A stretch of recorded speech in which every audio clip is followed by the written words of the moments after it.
Hi everyone, my name is Natalie Ledwell and this is the Inspiration Show. Today in the show I have a really good friend of mine. He is the author of the book Pivot and the movement of Pivot, which we're going to be diving deeper into in just a moment. But before I introduce my special guest, I just want to remind you that when the show is over, don't forget to click the link below this video to download the free ebook version of my best-selling book, In Your Wildest Dreams.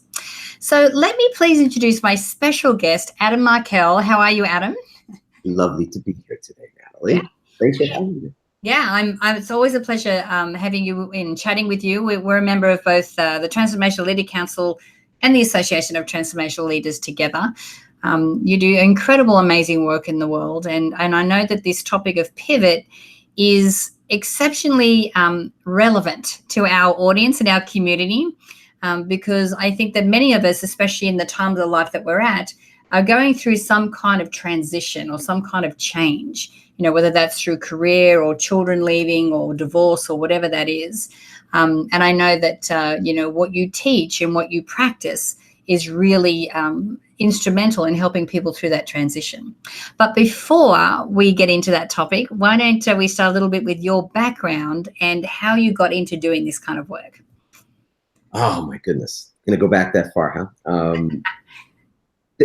I've been asked that question. It's a great question to start with, how'd you get to where you are and all that kind of thing. I'll say it was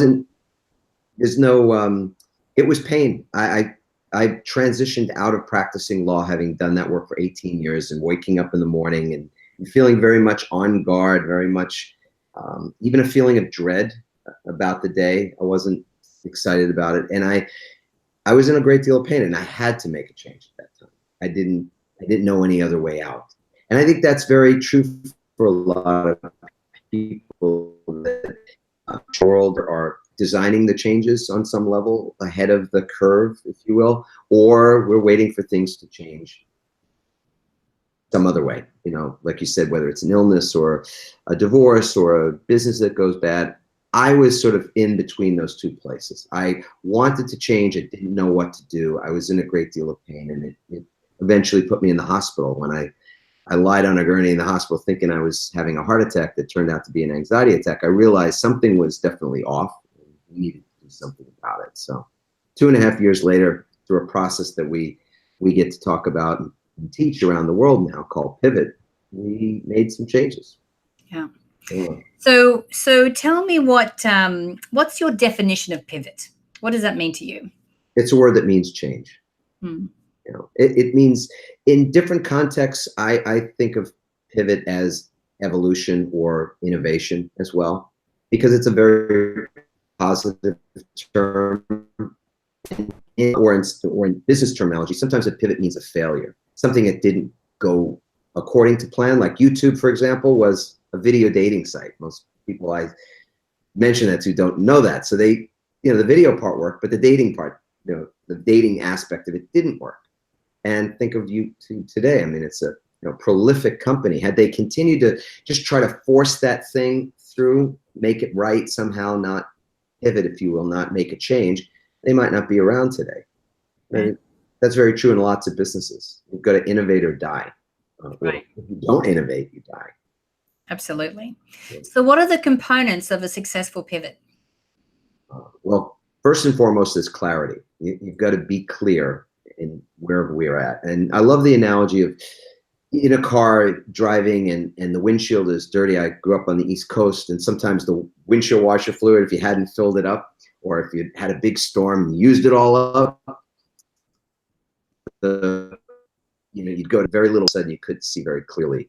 I think that's indicative of how we feel at times in our lives, whether it's in our relationships or our health or our business. If we can't really see very clearly ahead, we tend to slow down and even sort of stop on the side of the road, waiting for something to happen to create that clarity. So the first part of the pivot process is creating clarity. The second part is how it is you use that clarity to take some new action. So part one, the book is structured in 3 parts, but part 1 is very much about beliefs, because so much of what gets in the way of our clarity are the things that we believe, even the things we don't know we believe, but we discover, they're unconscious beliefs. And the second part is how we take action, and that's very much our behaviors. So what is it that we do on a daily basis, including the rituals, the things we do habitually. Right.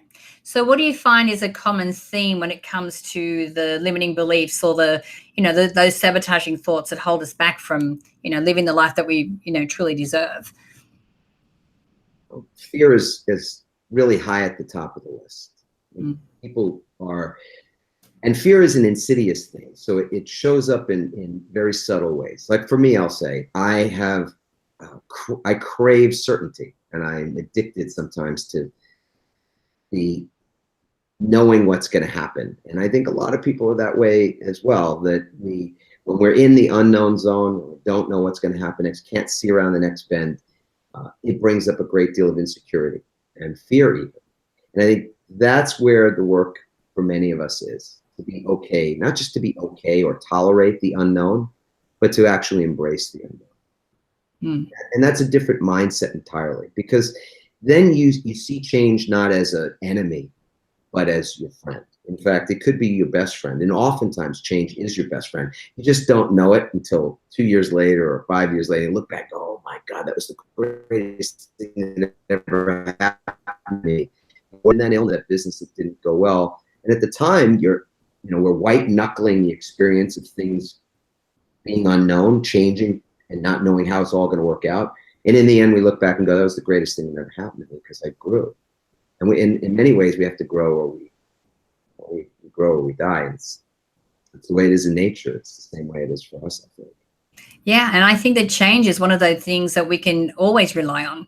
I mean, things are always going to change, whether it is the economy or the, political environment, or, where we live, or our business. Like, our business is predominantly online. Those rules of engagement are changing all the time.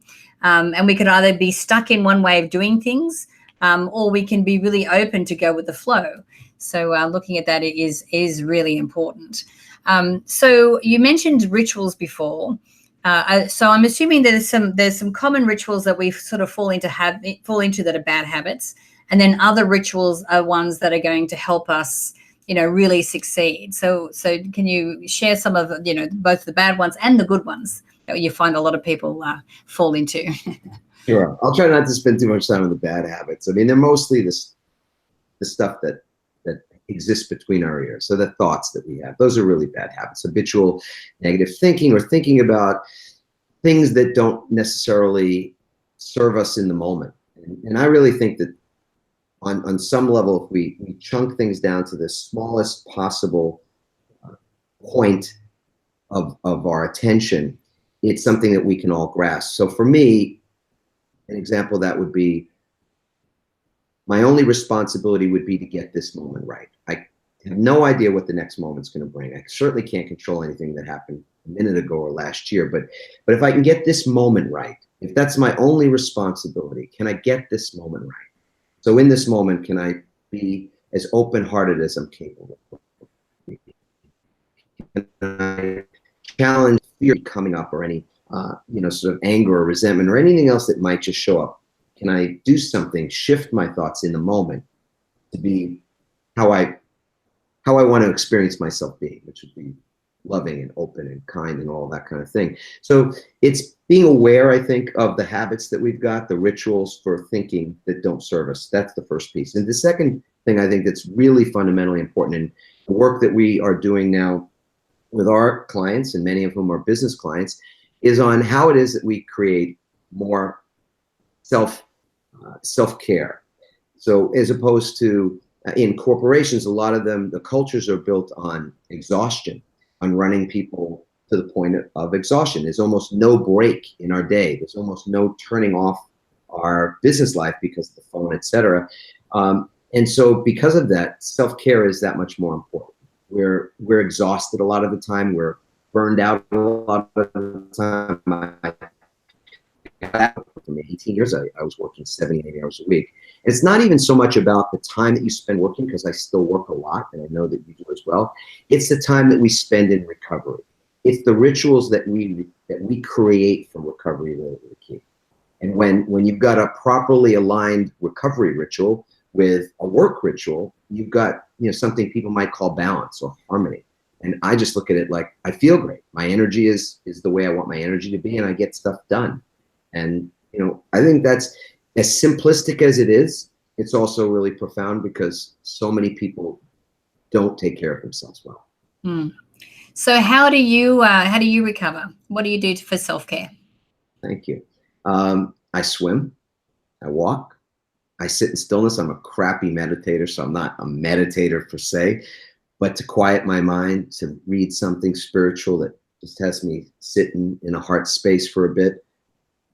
I love to speak, so to be to conferences, or we do a bunch of corporate training as well. So to be in front of a group of people who are working themselves to death, and we get to say something that might help them or help the company create a culture for resilience is really, that helps us thrive. I feel great about that. So to me, doing work that fulfills you is a part of the recipe for your own recovery. Right. As opposed to hate. Yeah. So it sounds like people need to, there's a few different things, habits, thoughts, ways of being that we need to implement. How do we plan for that? Like, how do you put in a plan that's going to set you up for success? To me, you got to, again, chunk it down to the smallest step, to the one baby step, the first domino that you have to tip. And to me, that's how you start the day.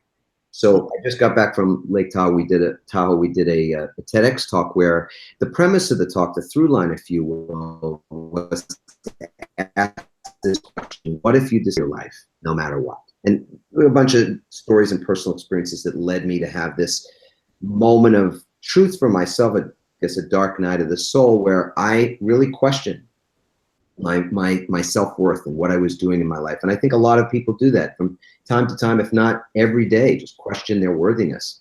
And my answer, the answer that came back to me was, I love myself and I love my life no matter what. And so I got up the next morning and I declared out loud, I love my life. And ever since then, I've had this ritual. I've shared this with people all over the world, which has been lovely, that there's just three things that I do to start my day. And a lot of people now have adopted this ritual, this more conscious practice. Habits are sort of things we do unconsciously, like breathing and brushing our teeth, etc. So this is just a more conscious way to see it. But the first part is that I wake up.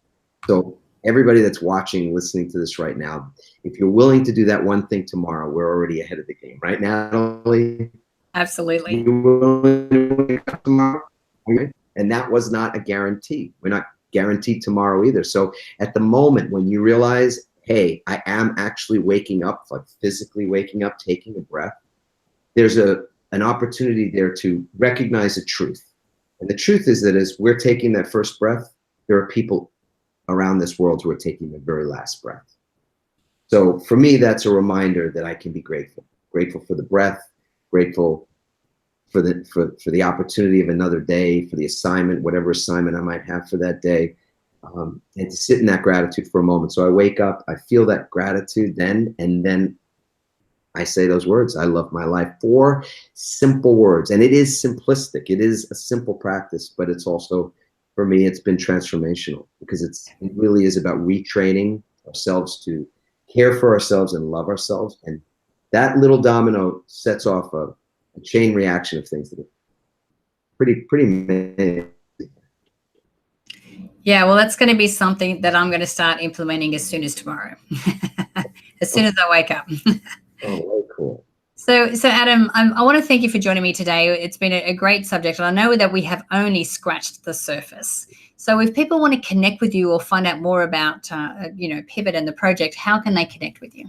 Oh, thank you. Well, we have a beautiful Kickstart guide that we offer to people as a gift. And they can go to startmypivot.com to get this Kickstart guide, which is 6 questions to see where you are in the process of change. I mean, we know that's the one constant. So it's not like you're ever going to be free of change. It's just a question of where are you? Are you sort of on the side of designing a change in your life, or is something happening sort of underneath your feet that you're not quite aware of, but you can feel it. We always get a sense of that. So those 6 questions are really profound, and it's we're not selling anything. It's a gift, and it's really amazing. They want it available on Amazon, or they can, check us out on the web at adammarkel.com. But we love the fact that there's so many people who are taking a very conscious approach to transition. They realize they want to have more purpose and more of everything that that money can't buy in their life. I mean, the kind of things that people want, purpose and happiness and fulfillment, are often a result of things that don't have to do with how much money you earn, and not opposed to earning a great deal of money. But I think it's nice when people are designing their lives first and foremost to feel that way and experience that in their lives without first chasing after the almighty dollars. Yeah, no, I agree. Well, thanks again, Adam. I really appreciate your time today. Thank you, Natalie. It's a pleasure. Now, guys, I encourage you, let's please get the word out. Let's share this message. And you can do that by clicking the Facebook and the Twitter share buttons on this page. Now, you can click either the banner to the side or the link underneath this video to go directly to Adam's website, so you can find out more about the Pivot Project. And after all of that is over, don't forget to click the link below that so you can download the free ebook version of my best-selling book, Never in Your Wildest Dreams. So until next time, remember to live large, choose courageously, and love without limits. See you soon.